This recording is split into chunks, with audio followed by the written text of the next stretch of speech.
Hello there. This video is a follow-up to our podcast episode on website accordions. If you want to find that, you can at noscript.show/20. Here, though, we're looking at some example accordions and their code. And the links for these are going to be at noscript.show/learn/12. So I should say the 20 in the previous URL was the digits 20. And the 12 in this URL are the digits 10. So noscript.show/learn/12.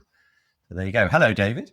Hello. Yeah. So yes, we're putting all the links that go to our code on this web page. So we've just got things we discussed, because if you listen to the audio one, we have a little site where we've got our little code snippets, so people can use them in their own projects if they want, which we're trying to create this library of them. So let me go back. This one should be a fairly quick one, really, as we're going through the code. I will just say, because I want to give a shout out to Sara Soueidan. I don't know if I ever say her name correctly. I am a student doing her practical accessory, and I'm going to look at a bit of code that she's done, but this is fabulous if you wanted to get into accessibility. It's not cheap, but it is really, really good, and she updates it. And she's updated it to talk about accordions recently, so that's helped me no end. So I just wanted to, if we were building them with JavaScript, which, as we decided earlier when we were talking about it, we probably wouldn't use that and find other patterns. But if we did, she has a couple of great examples, which I've included here. Actually, I didn't reach to open them here because I've got it over here, where there is this typical, this is a CodePen example that she set up here, which is, I think, how most of the accordions have often been done, where we are using a button as the header to open up the content on this, and JavaScript is then opening those up.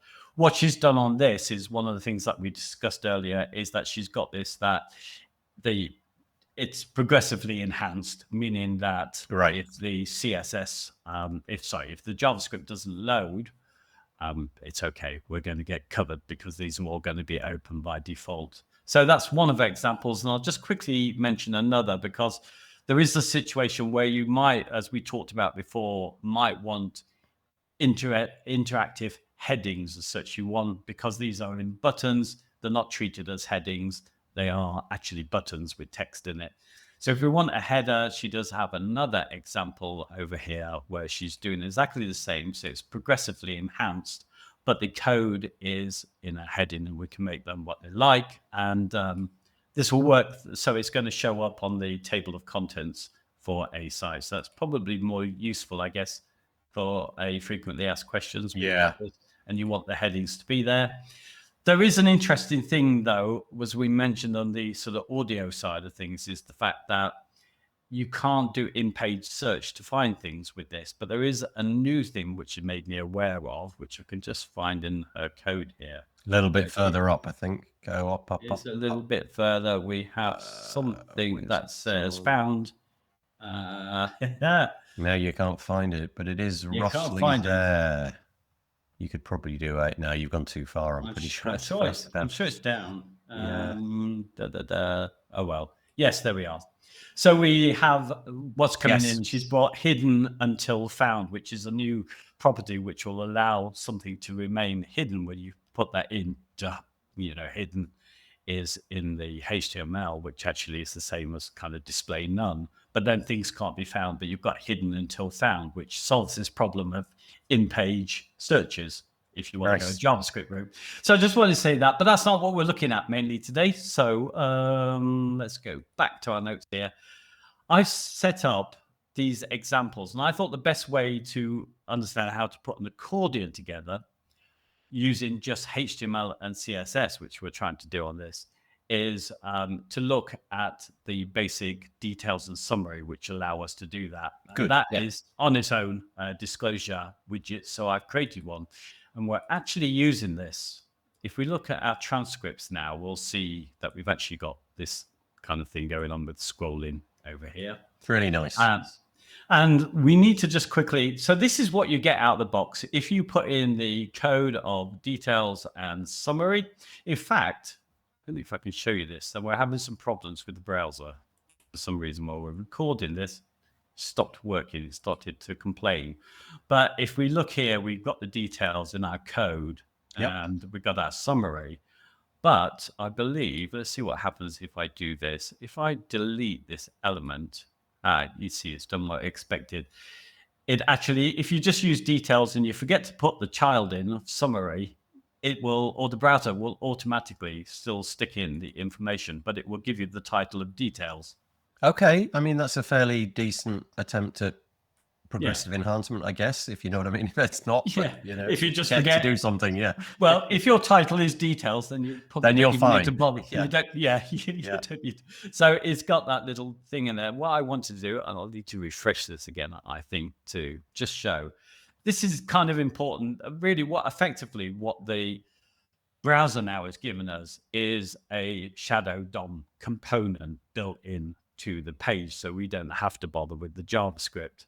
And hopefully I can show this as it is. So there's no styling on this, it's just the browser styling, creating the marker there. And as we can see here, it's saying shadow root here, and this is where things failed. When I go into the slot here, snaps here. Well, we get to see what we need to see here is that in these slots, we'll see that we've given an ID of details dash summary on this one. And this is quite useful. We've got, as we can see over here, we've got the ID of that. We've also got a pseudo element of details dash content. So we can style that kind of within our details. And we've also got, which we have to build into our CSS, so we also have this content visibility, hidden, and display block. So when we're swapping, which I can't show because it's just failed, I'll have to, when we are swapping from one position to the other, the JavaScript is going on there and it's swapping from that hidden to display block, as we need to do with JavaScript. So that gives us our basic element there. So we can expand on this by now adding in a little bit of animation to that. So we're able to do this. And if I just go down to my code, well, actually, let me step back one and quickly discuss this because it does look like I've got some animation on my marker.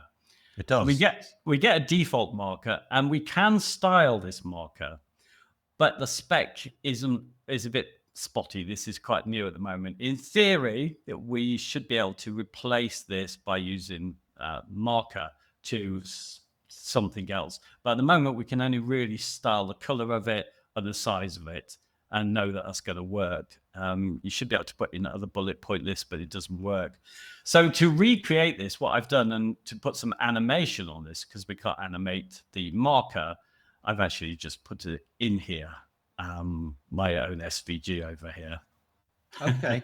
Okay. Which is mimicking this. And then in that way, on the CSS for this one, we can style it. Now, I'm not going to, it's not on our site actually at the moment. I'm using the default marker without this drop down. The reason being at the moment, Safari ignores the ability to hide the marker. We can't do a marker display none. And if I go down to the CSS on this, and there's somewhere down here. There's something on the marker. There, on the marker there. Yep. So I've given this its own label. I've had to use content and then the empty.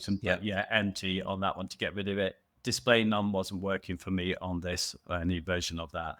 And the problem is that, as I understand it at the moment, Safari is ignoring that. So it will show the default marker as well. But then I could rotate this.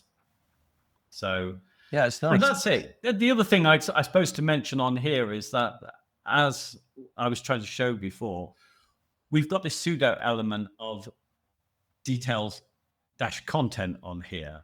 And this is the thing that we can now take what's the inside the details itself and animate this. And this is the really cool thing about this now is that we can use, although it's only supported in Chromium browsers, but will come, that we can animate now. We can do a transition from this content. So we've got, let's just have a look on here. I think I need to go up a little bit. You had transition behavior on the Yeah, so here we are. We've got the details content. I need to go here. A block size of 0. So there's no height on the default. Okay. But when we set it to open on the yep. yes, then we can set it to a height, which I've restricted at the moment. But if I put block size of open, it would open to the full extent of the content. But what I've done here is to restrict that.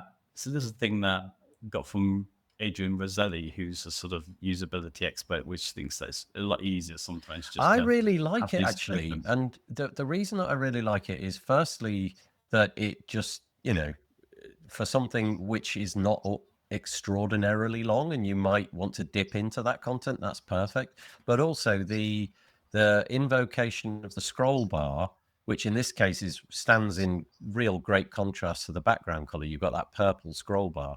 It's so obvious that there's more.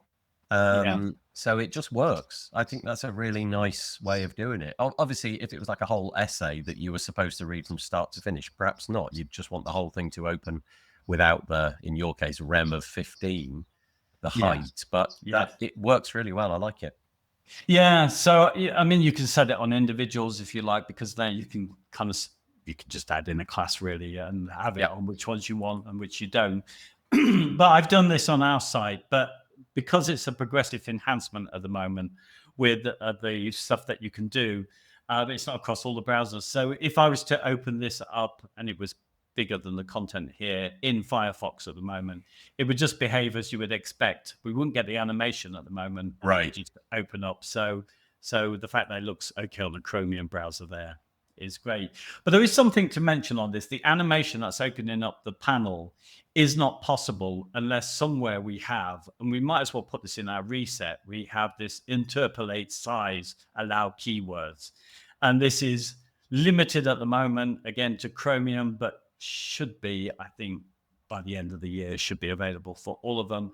And this allows us to kind of style from a hidden content to an auto size.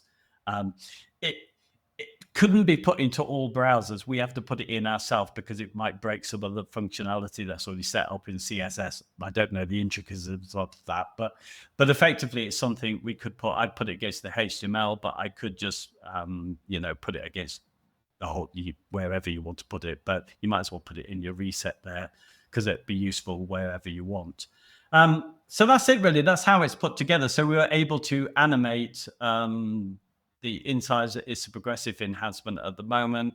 And the marker, as I showed, was something which I've actually put in line with an SVG, a very simple one here. Yeah. Which, again, because of this, I mean, by default, we've got black and white here. It's quite useful when you've got inline SVGs to be able to do that, because then you can set a fill color. So we can see this is actually slightly changing to my fill colors because I can now do this via the CSS. If I think somewhere down here, yes, we should see I've put it to our branding fill color. I see, yeah. The SVG. Yeah. So it's going to adapt to those two colors I've got in there. Okay. Anything you think? No, I think that's really useful. Just want to clarify, this will be able to be found at noscript.show/learn and then the number / 12. Is that where all of this code is going to end up? Yes, and then to get to they'll stay on the intrinsic framework, which is a separate site, but the links will be there. Perfect. So you could just go click on this and it will take you to the right page, because I need the intrinsic framework because there'll be lots of examples for each episode that we do. So got it.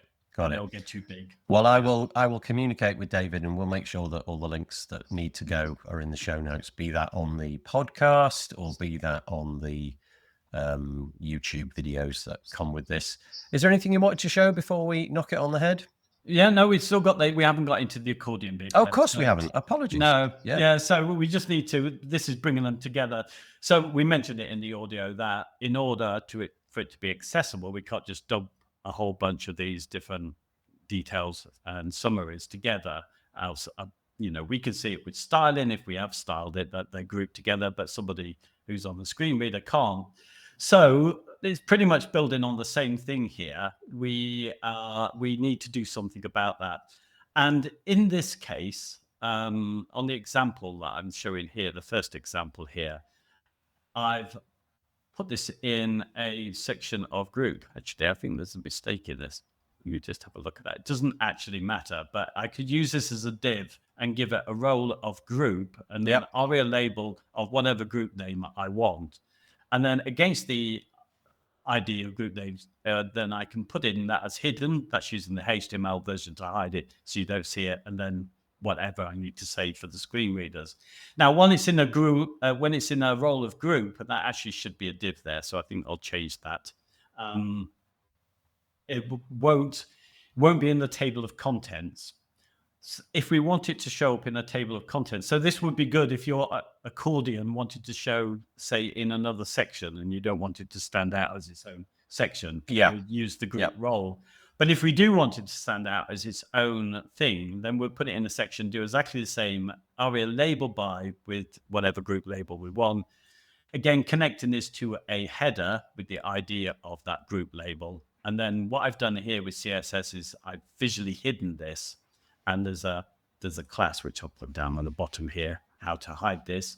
It's a utility class that I use that hides it from sighted, but it still reads out to non-sighted people what the, let me just see, go back there, what the title is. So it'd be group title, something saying this. I can demonstrate it. I mean, I'm not on a Mac because you get this automatically, but you can see, because I've actually used this with a section, we can actually see that this group title that I'm here is coming up under the content. So a screen reader will be able to jump to it quickly. So again, we have to decide which one's the most appropriate one for where you're going to use this.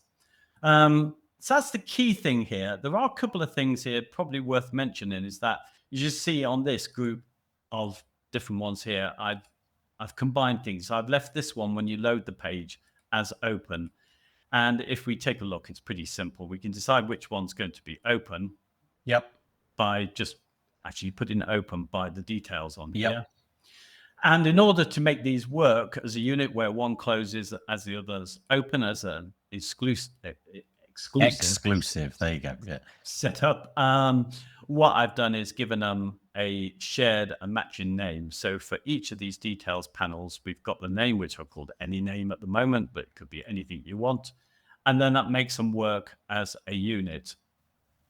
Your own one closes and the other opens. Okay, perfect. So if you add the name and you make it the same across all of them, then they behave as one unit and will collapse ones that are no longer required, that are no longer in focus, if you like, that are open. Exactly. And I've left this, I mean, normally I think I'd have them all closed, but I mean, I've put the first one as open by doing this, but this is exactly what changes in the browser with the interactivity, puts in open there for you. So I'd probably leave that blank and have them all closed. Let me just have a quick scout through this CSS here and make sure that I've covered. In fact, I'll go back to my notes if you don't mind here. No, that's good. So I've mentioned that opened. If we want to open, I've mentioned that we'll just add in any details of the name attribute that we want to put in there. Scroll, I've mentioned. Mock icon. So we were talking about this earlier. You didn't like this pattern, did you, much? So I put it in as another example. So here we've got another icon. But what's quite nice about this, and I've stolen it from Web Dev, and you'll see it in the CSS here. We've hidden the marker, although it will reappear. And there is a reason sort of for doing this. So if an Apple user goes in there, they're probably likely to see the triangle as well as this. Okay. If I'd have put as I did on the first example with the disclosure and replaced it with my own marker, I'd probably end up with two markers in the same place. Okay, right. So there's that. But that's only on Safari, right? So I think so, and it probably will get fixed at some point. Yeah, and it may be by the time we put this out, I don't know, but it's just something that people have noticed. But that on here, and I won't go into the details of it particularly, but basically we are just adding a border bottom to it and an animation too. So we've removed the marker and we floated it off over here. And essentially this is content 0 with a border added to it, which then we rotate to show this. It's in WebDev. I've nicked their little icon, so it's a nice way of. That's kind of interesting. Okay, Yeah. Makes it look like a plus and a minus symbol. Very exactly. Yeah, it's a nice little effect, but there's actually no icon used at all. So when you've got color schemes, it's just going to match whatever the color is in there, and that's included in the code there. But I don't think I can very well explain this one, but it should probably make sense when you look at this, when we're looking at the summary before and after. It's kind of setting this, and there's our transform, and it's moving and rotating from through 90 degrees. Yeah. Interesting. When it opens, it rotates. So it's without an icon, we've managed to get something that looks like an icon. But you're not a fan of that, do you? It doesn't feel distinctive. Well, it's the position of it. It's the fact that it's not really I quite like the icon. It's the fact that it's over to the right, and the text, which is the indicator of what you want, is over to the left. So for me, I think combining the title, or in this case, the heading 1, heading 2, heading 3, with that icon in the same location. So in our case, if everything's floated left, that just feels like the right place to put it, because if I'm going to that, it's kind of hard for me to work out, okay, it's a heading, but where is it? Oh, I see. There's an icon over far on the right. And your viewport there's quite constrained. What is that, 800 pixels or something along those lines? If it was full width, which I think it might be, it would be really easy, especially if you didn't have a background color, if there was nothing to sort of visually indicate this is a whole row or a section. Yeah, interesting, because I have, when you hover over here, I have put a subtle darkening, and actually, now that you do that, I see it. Yeah, that makes it a little bit more obvious. And you've got the hand icon as well. It's all. Something I forgot to mention that you do. Yes, because it's horrible, I actually think, with the default, unless you put the cursor to pointer is that you have to change that.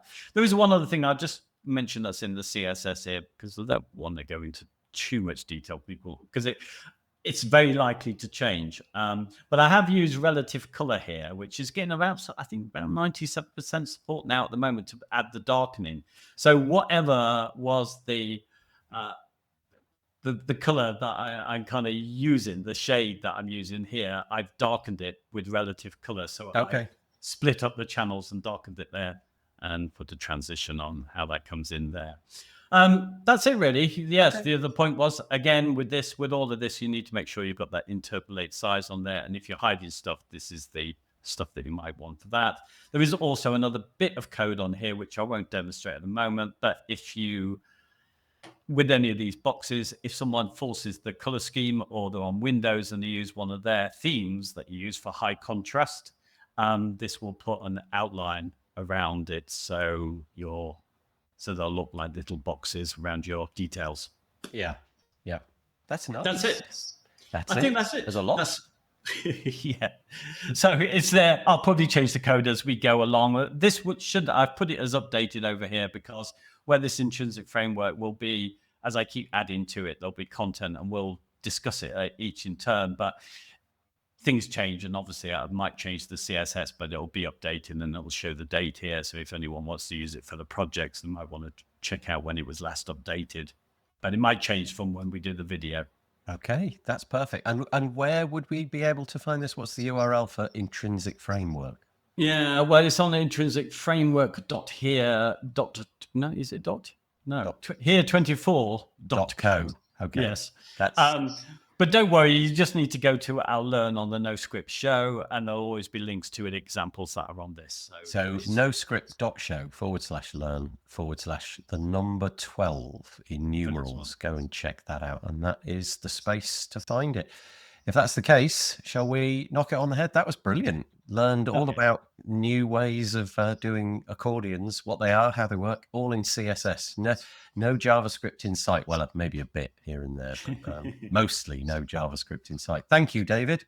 Yeah, thank you. Okay, see you next time.